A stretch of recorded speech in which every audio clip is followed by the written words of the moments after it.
Michael Cohen does not believe his former boss, President Trump, would offer him a pardon if he needed it. And that's according to a friend of Cohen's who told CNN. All this coming as we learn Cohen has hired an attorney who once worked as special counsel for President Bill Clinton. Let's dive a little deeper with CNN legal analyst and defense attorney Shanlon. Good to see you this morning. So Lanny Davis saying here that he decided to join Michael Cohen's legal team after that interview that he gave with ABC earlier this week, which was dissected a number of ways for its potential messaging to the president.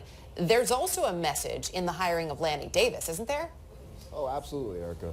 I mean, I think the Michael Cohen team gets a twofer with the hiring of Lanny Davis. First, they certainly send a strong message to the president that they're hiring someone who's been a critic of his and a staunch Clinton defender.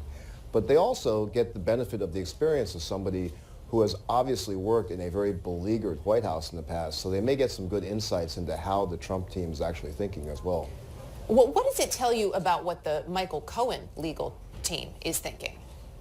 I think they are clearly at a pivotal point here. I mean, the special master has released all of these documents at this point. They know what the prosecutor can see. And I think that the addition of Davis to Guy Petrillo is a very good addition because Petrillo is going to be the real criminal defense focused lawyer.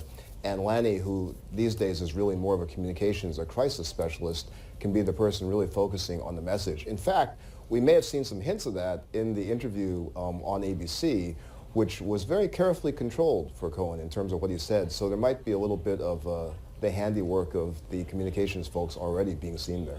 So you think that was already in there? Quite possibly. I think. So which part specifically really stood out to you?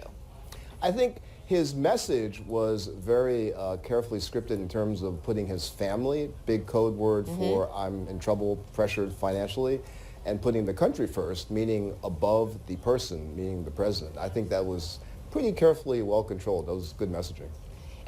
What about the messaging of I'm not commenting on the payment to Stormy Daniels? Right.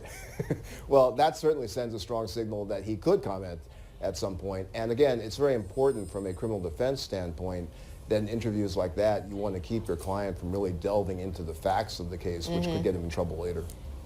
It's interesting, too. We do know he's under criminal investigation. He hasn't been charged with anything at this point. But we do have this friend, right, who told CNN that he is concerned the president will not pardon him. How does that all come into play with this? Well, I think that he has been continuously sending up signals that he's feeling abandoned. He's hoping for the pardon. I don't know that from a legal analytical standpoint that pardon really would make any realistic sense at the moment. I mean, he actually hasn't been charged with anything yet. But I think he's trying to communicate to the president in the best way to communicate to him, which is through the media. Be interesting to see how this all shakes out. Never a dull moment, that's for sure. Shen, we appreciate it. Thank you. Good to be here.